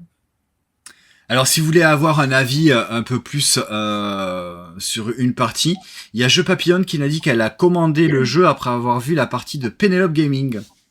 Et à 3 joueurs, effectivement, ça doit être mieux. Ouais. Donc voilà, vous avez une partie dispo sur YouTube ou sur Twitch de la traversée du désert par Penelope Gaming. Allez, là celui-ci, il se joue sans aucun problème de 2 à 4 joueurs à partir de 10 ans, des parties d'environ une bonne trentaine de minutes, facile. Ça sort demain aux alentours de 35 €, franchement, le prix, ça va. C'est chez Super Meeple, c'est un jeu de Maxime Babad et Michael Fro, Garcin. Illustré par Arthur Bocard et distribué par Néoludis. Mythologie, Loli, je te laisse nous en parler. Avec plaisir. Donc dans Mythologie, en fait, vous allez jouer différentes mythologies. Donc quand vous jouez, vous allez pouvoir mixer, en tout, vous avez 8 mythologies que vous allez pouvoir mixer ensemble. Et vous allez jouer avec 4 mythologies pendant votre partie. Et le but du jeu, donc là, comme vous pouvez le voir, en fait, vous avez chacun un plateau personnel. Et sur ce plateau, donc, vous allez venir placer soit des créatures, soit des dieux, soit des personnages, tout ça. Et le but du jeu, ça va être d'essayer de les faire comboter le plus possible ensemble. Et après, il n'y a rien de plus compliqué que ça au niveau des règles. Bon, je ne vais pas rentrer dans les détails. Mais ce qui est vachement intéressant, c'est que en fait, donc déjà, c'est le fait qu'on puisse jouer avec toutes ces mythologies. Et chaque mythologie, on va dire, a sa particularité. Donc, il y a des mythologies qui vont avoir un côté un peu plus taquin, qui vont aller embêter les autres. Vous avez des mythologies qui vont être plus, voilà, je vais m'étendre tranquillement, je fais ça dans mon coin. Et voilà, en fait, vous allez pouvoir vraiment mixer en fonction des goûts de chacun. Et voilà, il n'y a pas énormément, on va dire, d'interaction entre les joueurs avec certaines mythologies, mais après, on se prend vraiment à faire son petit truc dans son coin, à essayer de maximiser ses positionnements, parce que forcément, si vous faites... par exemple, là, vous voyez, si vous remplissez une ligne, vous allez récupérer un petit joyau. Les joyaux vont vous donner des points de victoire en fin de partie. Un certain nombre, je crois que c'est 3 joyaux, vous donnent un point de victoire. Si vous complétez les colonnes, vous allez avoir directement des points de victoire. Donc, en fait, ces cartes-là vont vous servir à aller chercher soit des joyaux, soit des points de victoire. Et le but, ça va être de les jouer au meilleur moment, au meilleur positionnement pour essayer de combiner tout ça. Et c'est vraiment trop bien. En fait, ce jeu-là, première partie, je l'avais découvert sur Tabletop. Donc, la préface du jeu, franchement, c'était un enfer. Je comprenais rien. Je me suis dit, mais qu'est-ce que c'est ce jeu-là? Donc, en fait, tu vois, même quand tu découvres les cartes, parce que chaque carte a des pouvoirs, donc forcément, tu as des pouvoirs que tu vas retrouver plus ou moins sur certaines cartes. Mais comme tous les jeux à combo, les cartes, il faut que tu les connaisses à un moment donné pour essayer de comboter le plus possible avec les différentes cartes que tu peux avoir. Et au fur et à mesure des parties, c'est là où c'est que je trouve que le jeu devient de plus en plus riche, parce que tu connais les cartes, tu sais ce qui va comboter ensemble, tu sais, toi, la carte qu'il te faut au moment où c'est qu'elle va être tirée. Puis là, j'espère que je vais tomber là-dessus, parce qu'en fait, vous n'allez pas pouvoir choisir les cartes au moment où c'est que vous le voulez absolument, parce que vous avez un petit système où c'est que à chaque manche, donc ça se joue en 4 manches, à chaque manche, on va vous dire, tiens, toi, tu vas choisir ta carte dans la partie jaune, ou toi, tu vas choisir ta carte dans la partie rouge. Et c'est là où c'est que tu vas pouvoir aller chercher les cartes. Donc, tu n'es pas obligé d'en prendre, tu vas pouvoir soit passer ton tour, soit en prendre une, mais tu vas pas pouvoir prendre les cartes au moment où c'est que tu les veux, et tu vas pouvoir te les faire subtiliser aussi. Donc voilà, il faut vraiment arriver à bien comboter ces cartes, et je trouve c'est un jeu qui va vous demander beaucoup de parties pour bien l'appréhender, pour bien le connaître et pour pouvoir l'apprécier au maximum, quoi, tout simplement. Alors, ouais, moi je trouve que j'en ai pas fait énormément de parties. Ouais. Hein, on y a joué à 2, on y a joué à 4 plusieurs fois. J'ai pas eu cette sensation vraiment de me dire ah ouais c'est compliqué. Effectivement, il faut prendre juste un petit peu le temps de lire les cartes, mais elles sont quand même très très compréhensibles, c'est très simple. Moi, ce que je trouve très malin, ce que j'ai beaucoup aimé, c'est justement ce système là comme ça, où on te dit bien tiens, le joueur bleu il va aller choisir une carte là, le joueur vert ici, le joueur rouge ici, et le joueur blanc il va jouer ici. Et donc ça, ces cartes là elles vont changer à chaque manche. Donc à chaque manche, vous allez devoir aller choisir dans une carte dans une mythologie indiquée par cette carte là. Et ça, j'ai trouvé que c'était plutôt malin, parce parce que tu dis ah waouh là cette carte là elle a l'air vraiment trop bien, elle irait bien dans Ouais, mon, non, mais parce que ça c'est peut un se tableau lever, ouais. building en fait, hein, elle irait bien dans mon Ouais. tableau. J'espère que il va me la laisser, mais là peut-être que le joueur rouge il va se dire bah tiens moi cette carte là m'intéresse, je vais m'y mettre, je vais prendre en fait un de mes jetons et je vais me positionner dessus. Bah si je suis le joueur vert par exemple, bah je joue ici, bah tant pis. Bah ça sera peut-être au prochain tour, on verra ce qu'il y a comme carte qui va arriver. Et puis il y a ces fameuses cartes divinités aussi qui sont Ouais, les cartes. qui arrivent en jeu à partir de la deuxième manche et C'est qui ça. sont plus chères parce qu'il va falloir payer pour pouvoir les acheter, mais qui vont avoir des pouvoirs Ouais, c'est bien ça. assez forts, voilà. Mais le jeu, c'est pas un jeu expert, hein, Ah non, c'est du tout. initié, C'est ouais. quand même un jeu, on va dire, c'est pas un jeu familial, mais ça reste un petit initié, hein, pas très compliqué au niveau de la prise en main. Et même si tu connais pas les cartes, quand c'est ton tour de jeu, eh bien tout simplement tu prends les cartes qui sont dans la zone. Si je suis le joueur vert, allez, je Oui, prends tu vas les les trois regarder. cartes qui sont là, je les regarde. C'est une phrase ou deux de pouvoir de cartes. C'est très rapide et très simple à comprendre. De toute façon, tout le monde va faire la même chose. Donc sur les premiers tours, ça va être un petit peu ça, mais c'est quand même assez rapide puisque ça se joue justement en 4 manches. Ah Et oui. tu vas essayer de faire ton tableau building pour faire les meilleurs combos et les meilleures dispositions de cartes. C'est plutôt, ouais, c'est plutôt pas mal. Et puis, effectivement, il y a je ne sais combien de mythologies Je crois que t'en as à 8. Je l'intérieur vais de dire la des boîte. bêtises, mais, je crois qu'il y en a 8, ouais. Donc 70 combinaisons de départ possibles. Donc voilà, Ouais, avant de refaire la même partie, voilà. Et ce qui est intéressant effectivement, comme tu l'as dit, hein, c'est que les différentes en fait mythologies vont avoir des, on va dire des modes de jeu ouais, c'est plus ou ça. moins Des façons différents. de jouer. Hein. Comme tu l'as dit, chacun dans son coin, ou alors avec beaucoup d'interactions où tu vas faire défausser des cartes chez ton adversaire, ou alors qui vont vraiment permettre de manipuler et de bouger ton propre tableau. Enfin, c'est vraiment très intéressant comme jeu et Ouais. effectivement, c'est superbe. Les illustrations, Après, ça, tu vois, elles c'est un sont jeu qui top. appelle à avoir pas mal d'extensions parce que des mythologies, mais il en existe des, je sais pas combien, mais tu vois, tu peux en ajouter par-ci, par-là. Et franchement, je pense que tu vois, c'est vraiment le type de jeu où c'est que tu peux avoir des extensions, effectivement. Ouais, un petit paquet de Ouais, cartes là tous les 6 mois c'est d'une ça, nouvelle mythologie, ça peut ouais, être de trucs, très bien. ouais, Ouais. clairement. Voilà, donc pour mythologie, je le redis, hein, 35 €, franchement, pour un jeu jusqu'à 4 joueurs, un 10 plus, 30 minutes de partie, c'est un bon investissement en tout cas. Ouais, Si vous aimez les clairement. tableau building et puis la thématique et les illustrations, moi j'aime beaucoup. Ouais, oui. Et on va terminer avec quelque chose de un peu plus, enfin quelque chose de fun, Léger. hein, très cool. Ouais, Et ça, c'était le très cool. Ah ouais, on s'est bien marré quand Et même. non, mais c'était très drôle et ça marche très bien.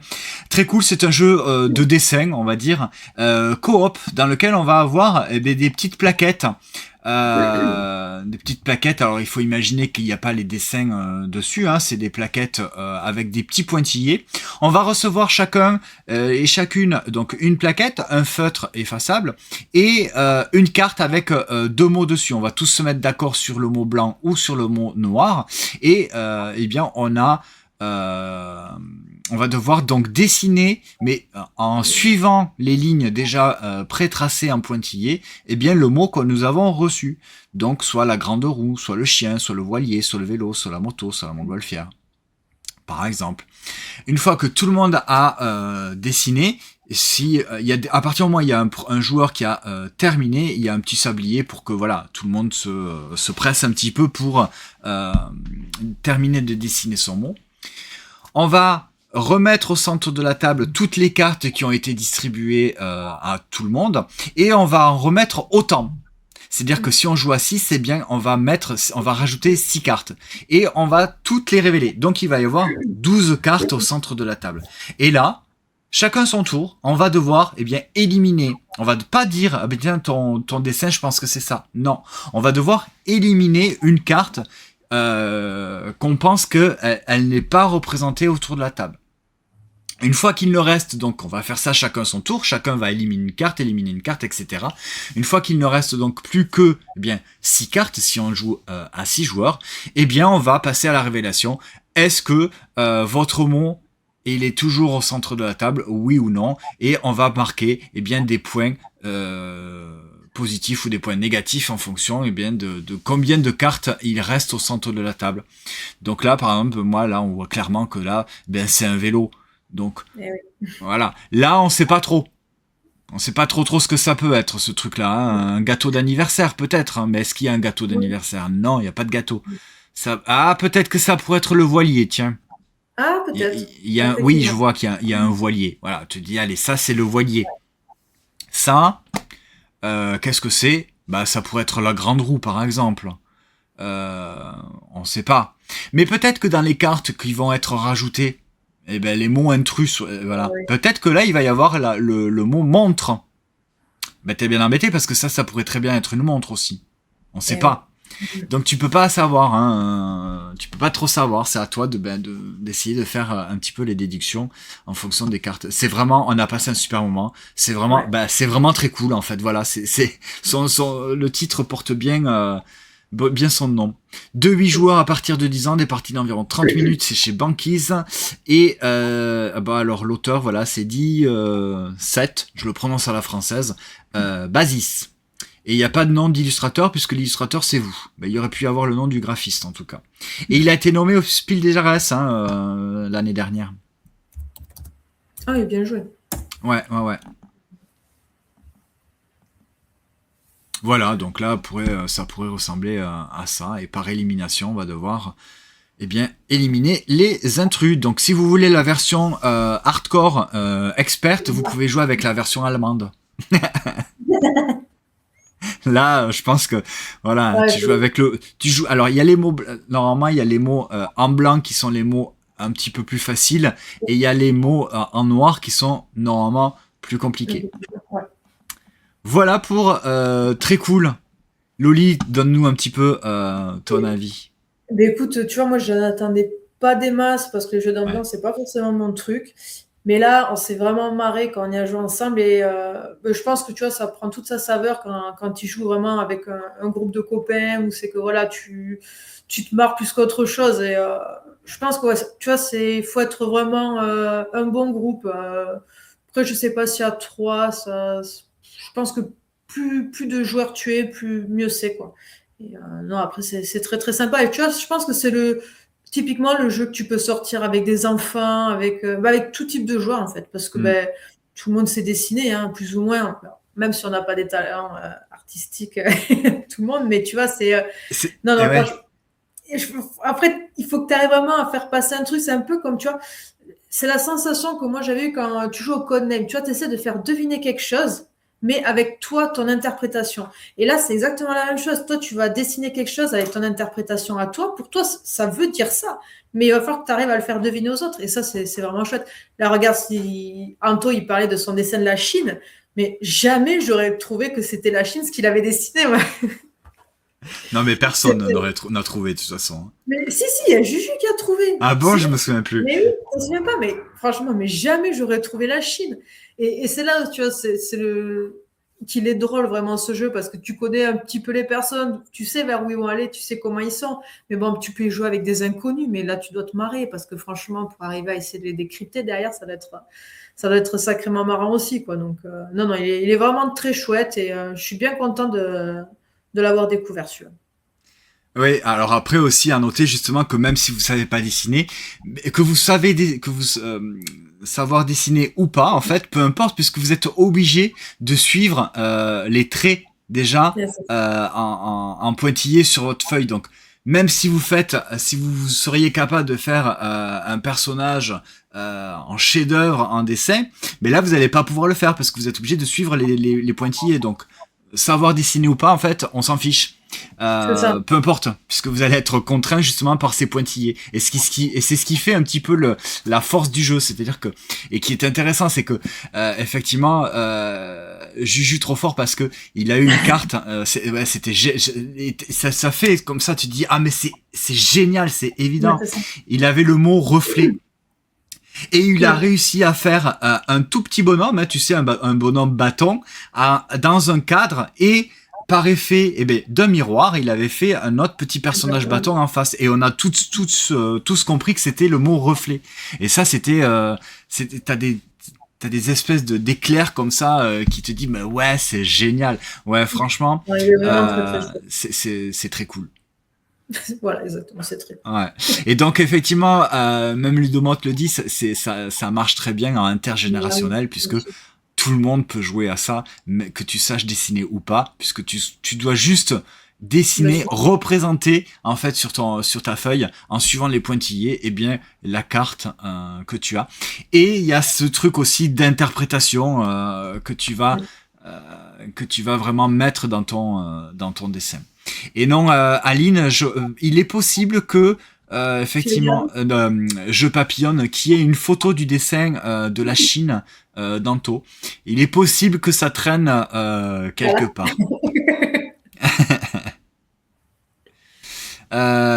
Ouais. Oui, je pense on peut On va essayer essayer. de te trouver ça, t'inquiète pas, Anto, je suis sûr qu'on le voit. Il y en a un de nous qui l'a, c'est sûr. Oui, oui, oui. Je suis sûr qu'on peut trouver ça quelque part. Voilà, donc c'était très cool qui venait clôturer cette soirée de la sélection des sorties jeux de société de la semaine. On vient de parler de ce chouette très cool. On a parlé également de mythologie, la traversée du désert, Kumata, Troc, Frosted Blooms, Top Drop et Cat Trick, Borealis, All In Predictions et Carnival of Sins, et également Archipel. N'hésitez pas dans les commentaires à nous indiquer quel jeu de la semaine vous fait le plus envie. Si par exemple vous allez en boutique samedi, lequel vous prendriez. Et coucou Max, t'arrives un petit peu à la fin. Bienvenue. Écoute, j'ai envie de dire, t'arrives pile poil pour nous dire sur la petite sélection que je viens de dire, lequel te fait le plus envie. Loli, toi, par exemple, j'ai une petite idée sur lequel tu vas me dire. Ah bon? Ouais. Tu dirais quoi, toi? Ah, je pense que tu vas nous sortir mythologie. Ah bah oui. À C'est vrai? choisir, ouais, non, c'est le jeu, tu vois, dans la sélection de ce que j'ai Hop, attends, on joué, que t'entend j'ai plus. préféré. Après, quand je disais, j'ai Ouais, beaucoup d'attentes. Oui, pardon. Ah, mince. ouais non, ça a coupé, Tu vas-y, m'entends? vas-y. Oui, oui. Ah, pardon. Ouais, donc ce que je disais, dans ce que j'ai joué, effectivement, celui que j'ai préféré, c'est Mythologie. Mais après, j'ai pas mal d'attentes sur Borealis aussi. Donc, tu vois, je l'ai à la maison, là, il me tarde d'y jouer pour voir vraiment ce qu'il vaut. Mais après, il y a quand même de très bons jeux dans cette sélection. Je pense notamment à Archipel, qui est très, très sympa à jouer. Franchement, ça a été une excellente surprise quand on l'a découvert. Frost and Bloom, franchement, il marche très très bien, il est hyper efficace, non, franchement, c'est vraiment une belle petite sélection ici. Et tu vois, j'ai hâte aussi de pouvoir jouer à Troc, voir vraiment le sentiment que tu as eu, s'il est partagé ou pas. Donc à voir un petit peu avec tout ça, ouais.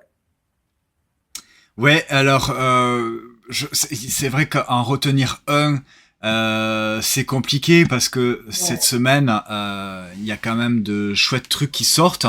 Euh, alors, j'ai quand même, alors je vais peut-être pas dire 4 tricks parce que c'est un tout petit jeu, mais voilà, c'est quelque chose qui de suite, ça marche de Ouais, c'est suite clair. avec moi ce genre de jeu. Il y a Carnival of Sins aussi qui est vraiment pas mal, ça marche super bien. Donc Max, oui, on en a déjà parlé de Carnival of Sins. Évidemment, Archipel, c'est de la pose de tuiles, donc ça c'est quelque chose qui me parle aussi. Il y a Kumata aussi qui est vraiment Oui, chouette. voilà, Hein. ouais. Bah En fait, ouais, il ouais, y en ouais. a des vraiment sympas là qui sortent, hein. Ouais, C'est très vraiment, cool. Ça a été tellement efficace lors de notre partie qu'on a fait tous ensemble que c'était ouais. voilà. Mais allez, hop, je choisis 4 tricks. Si je dois en garder un. Ouais. Vous voyez, je vous fais faire des économies. Hein. Petit jeu 4 tricks, c'est un jeu de pli à 8 euros. Voilà. Et si il se joue à partir de 3 joueurs, mais si vous voulez jouer à 2, il n'y a pas de C'est problème. possible. C'est un jeu de pli, vous n'êtes pas obligé de suivre la couleur. Vous pouvez faire un joueur fictif et vous jouez la première carte de son paquet. Ça marche aussi très bien, ça rajoute un peu de bordel. Du chaos, pardon. Alors Anto, il nous dit, alors qu'est-ce qu'il choisit? Anto, il choisit Archipel, ok? Et Kumata en choix bis. Et ouais, Aline, hein, c'est pas facile de choisir un jeu cette Ouais, semaine ouais, parce ouais, qu'il y en cette a semaine, il y en a vraiment des chouettes, là. et ouais, après Cannes, hein, les jeux sortent hein, et ça Bah, c'est ça. enchaîne. Ouais, ouais, ouais. J'ai pas eu j'ai pas eu la curiosité de regarder pour la semaine prochaine encore, J'ai pas mais regardé encore. ouais, ouais, je pense que ça devrait être pas de Ça trop. va Est-ce suivre, hein, de toute façon. et est-ce qu'on n'irait pas faire un petit tour justement pour les Allez, sorties? vas-y, Allez, vite on va fait. voir ça. Alors, vous avez vu, on a quand même pas mal de jeux. Il y a des jeux dont je n'ai pas parlé, ouais, parce que soit je n'y ai pas joué, ou soit des jeux qui ne forcément ne m'intéressent pas. Celui-ci, là, à partir du 20 mars, pour les sorties du 20 mars, Adamastor, il est magnifique. Hein. Et c'est un jeu solo. Mais Ouais, il est vraiment... alors, Les ouais, il est très illustrations beau, sont hein. magnifiques. Je trouve ça Ouais, ouais. superbe. Je l'avais vu à Vichy, Ouais. celui-là, et j'étais tombée sur l'auteur qui me l'avait expliqué. Ah, Et génial. ouais, ouais, franchement, et tu vois qu'il était passionné par ce qu'il te racontait. C'était vraiment chouette. Mais il a l'air vraiment pas si évident que ça. Comme jeu, je pense que c'est pas du jeu familial, tu vois. Je pense que t'as un bon petit côté initié quand même sur celui-là. Bon, et puis il y a les deux versions de Backgammon aussi qui sortent, Ouais. hein, les Pocket Games chez Matago, les Micro Games, pardon. Bon, on vous en reparlera de la semaine prochaine, hein, de ces deux versions très rigolotes qui revisitent Ah ouais. les Pokémon.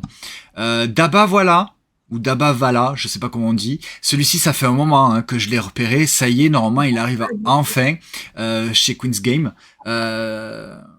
Je me renseignerai parce que pour l'instant je ne sais pas vraiment ce que c'est, mais je trouve que les illustrations, le thème est plutôt original et sympathique. Chez Impatience Game, il y a Frégard. C'est souvent des jeux solo, ça. Voilà, c'est un jeu solo, Ouais. mais c'est un Rainer Knizia et illustré par Olivier Desreto. Donc Ok. ouais, j'aime beaucoup Olivier Desreto, j'aime beaucoup ses illustrations. J'aime bien leur gamme chez Impatience, mais c'est un jeu solo, donc pourquoi pas. On verra ça la semaine prochaine. Bah, God 5. J'ai pas joué, moi. Je suis. Ah là là. Mais souviens-toi qu'on devait y jouer, mais il y a un certain Anto qui n'a pas voulu y jouer. Je me souviens très bien. Voilà. Je me souviens très bien et je lui en veux pas parce que c'est un jeu de logique et déduction et bon j'ai pas spécialement insisté non plus de mon côté pour y jouer parce que c'est pas mon fort. T'aurais Et dû, ben t'aurais dû. franchement God 5 c'est excellent, Bah oui. c'est Je génial. n'entends que du bien de celui-là. Ouais non mais c'est génial. T'aimes pas les jeux de déduction, ben vas-y joue, tu vas voir, tu vas changer d'avis. Après, moi, j'adore ça aussi. Donc. Alors moi je suis pas fan des jeux de déduction, mais Ah, celui-là il est tellement efficace, il est tellement immédiat et tu vois tu te dis voilà, des fois tu sais sur les jeux de logique et déduction t'as l'impression de passer pour un teuteux parce que tu comprends rien du tout. Ben là t'as l'impression d'être un génie parce que c'est tellement évident, tu comprends tout, c'est génial. Maki-san aussi, celui-ci un petit jeu à 2 joueurs qui a l'air plutôt malin, on vous en reparlera, j'ai la boîte, on n'y a pas encore joué mais on vous en reparlera très bientôt. Alors encore une fois chez Impatience Game, un jeu dans la même gamme que Frégard, il y a Mayor of Chicago. Celui-ci, Impatience Game me l'avait présenté à Cannes, mais de l'année dernière. J'avais très envie d'y jouer. Donc c'est un jeu solo, mais si tu as 2 boîtes, tu peux jouer à 2. Et ouais, et il m'avait paru très intéressant ce jeu-là. On vous en reparlera la semaine prochaine. Misfit Heroes aussi, dont on vous a parlé avec Anto dans le débrief ludique. Un jeu complètement décalé, très drôle, mais il faut qu'on rejoue pour vous donner un avis un peu plus tranché. Petals aussi qui sort chez Ludistri, chez Betula Nature. un jeu de pose de tuiles où on va créer des fleurs pour que pour accueillir des abeilles pour butiner. Ça a l'air d'être plutôt pas mal aussi celui-ci. Je vous fais un vrac, hein. Pronto, c'est un jeu complètement déluré d'observation et de rapidité, hein, un petit peu à la tac au chat où on va devoir taper sur ou jouer des cartes. C'est un jeu complètement déluré. Red Notice aussi, hein, celui-ci, il a fait pas mal parler de lui, hein. Et ouais. Deux joueurs, encore une fois, où on va incarner une faussaire et une agent du FBI, je crois. Attrape-moi si tu peux, où on va faire un petit peu la course-poursuite entre les deux joueurs-joueuses. Très très bon, on vous en reparlera également. Un nouveau plateau pour Isla Bomba, pour Captain Flip, hein. Et là, ça serait, et après c'est le 27 mars, donc. Voilà. Il y a quand même pas mal de choses. Mois de mars, regarde ce qui arrive après tout le mois de mars, quand même. Charuma, Galilei, le puits mystérieux, Silver Frost, non mais Silver Frost, Tembo, Vision, l'extension de Acropolis, Panthéon, non mais c'est un truc de ouf quoi. Le mois de mars. Voilà, et après on passe au mois d'avril. Alors on va se calmer pour voilà. Donc il y a quand même pas mal de choses qui arrivent pour le mois de mars. Donc alors l'expansion de Splendor. Ah oui, c'est en juillet, donc en même temps. Splendor Duel, ouais. Maki-san est repoussé au 17 avril chez Ludum. Ah, mince. C'est dommage ça, on va aller voir ça de suite. Je crois qu'ils ont eu des soucis de transport, tu sais. C'est le 17 avril, hein, effectivement, ouais, Maki-san. Bon, il faudra que je pense à le modifier pour la prochaine fois. Hop, qu'est-ce qu'on fait? On va là, comme ça. Non, c'est pas ça, on s'en fout ça. Vous voulez pas voir mes stats Alors, le Mythologie, il est quand même numéro 2 sur les tendances MyLudo. Ça m'étonne pas. Et voilà. Et God 5, il est numéro 4. Oui, mais j'ai pas joué. T'as pas joué à God 5? Ben non, c'est ce que je te dis. Mais il est génial. Ben oui. Mais tu l'as? Non. Ah là. Ben oui, moi je comptais sur vous pour y jouer. Ah mince, mais quel regret. Mais c'est ça, mais je regrette tellement il est génial ce jeu. Ouais, franchement, ça a été une révélation pour moi. Parce que Johan Levé nous habitue à des jeux de logique et de déduction assez costauds, avec Turing Machine, pour ne citer que lui. Ça m'a complètement passé au-dessus. Mais là, God 5, il est excellentissime. Ouais. Voilà, on va pas commencer non plus à faire les sorties de la semaine de 15 jours, sinon... Non. Sinon, on s'en sort plus. Voilà, en tout cas, sur YouTube, merci beaucoup d'avoir suivi cette vidéo. Si vous voulez justement savoir un petit peu plus sur les prochaines sorties jeux de société de la semaine prochaine, c'est le jeudi à 20h sur Twitch avec Loli. On vous en parle et on vous donne notre avis et notre niveau de hype sur les jeux suivants. Sinon, on se retrouve le lundi à 20h sur Twitch également pour le débrief ludique avec Anto des jeux des livres, où là on vous dit, voilà, on a joué à ça, voilà ce qu'on en pense. Sinon, on se retrouve sur Insta tous les jours pour le partage en story des découvertes ludiques et des reviews de jeux de société. On va rester un petit peu sur Twitch. Sinon, sur YouTube, n'hésitez pas à mettre un petit pouce en l'air, à mettre un petit commentaire, et on se retrouve à très bientôt, ici ou ailleurs. Amusez-vous bien. Ciao, salut. Salut, bisous. Salut Loli. Salut.